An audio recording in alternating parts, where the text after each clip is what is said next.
Hello everyone, இன்றைக்கி என்ன ஸ்பெஷல்னா tomato rice. அதுக்கான இன்க்ரீடியன்ஸை நான் ஃபஸ்ட்டு சொல்லிடுறேன்.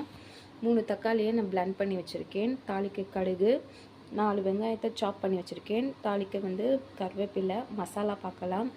இஞ்சி பூண்டு பேஸ்ட்டு, சாம்பார் தூள், மிளகாத்தூள், காஷ்மீரி சில்லி, மஞ்சத்தூள், சால்ட். இப்போ எப்படி பண்ணுறதுன்னு பார்க்கலாம்.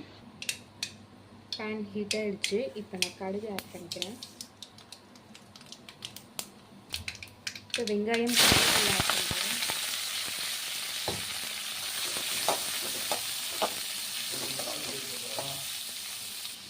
இது நல்லா பிங்க் ஷேட் வர வரைக்கும் இதை வதக்கிக்கலாம். அது வரைக்கும் இதை அப்படியே விட்டுருங்க.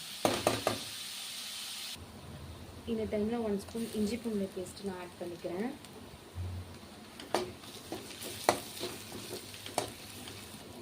இப்போ மசாலா எல்லாத்தையும் ஆட் பண்ணிக்கலாம்.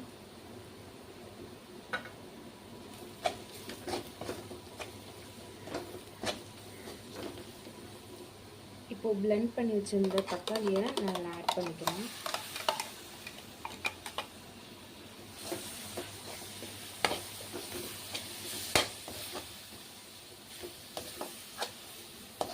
இன்னும் கொஞ்சம் வாட்டர் ஆட் பண்ணி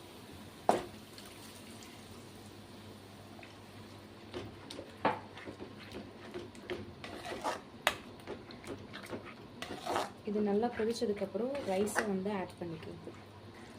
இப்போது ரைஸை ஆட் பண்ணிக்கிறேன்.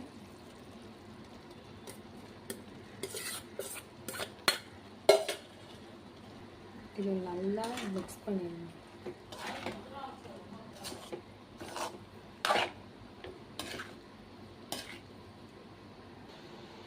ஃபைனலி டொமேட்டோ ரைஸ் ரெடி ஆயிடுச்சு. செம்மையாக இருக்குது. நீங்கள் வீட்டில் ட்ரை பண்ணுங்கள். டொமேட்டோ பிளெண்ட் பண்ணி நீங்கள் ஊற்றினா தான் நல்லா டேஸ்ட்டாக இருக்கும். ஏன்னா அப்போ தான் நல்லா ஜூஸியாக நல்லா இருக்கும்.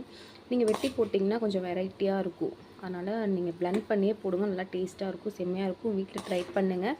இந்த வீடியோ பிடிச்சிருந்தா லைக் பண்ணுங்கள், ஷேர் பண்ணுங்கள். மறக்காமல் என்னோடய சேனலை சப்ஸ்கிரைப் பண்ணுங்கள். பக்கத்தில் இருக்கிற பெல்லை கிளிக் பண்ணுங்கள். நான் போகிற எல்லா வீடியோவும் வரும். பாய்.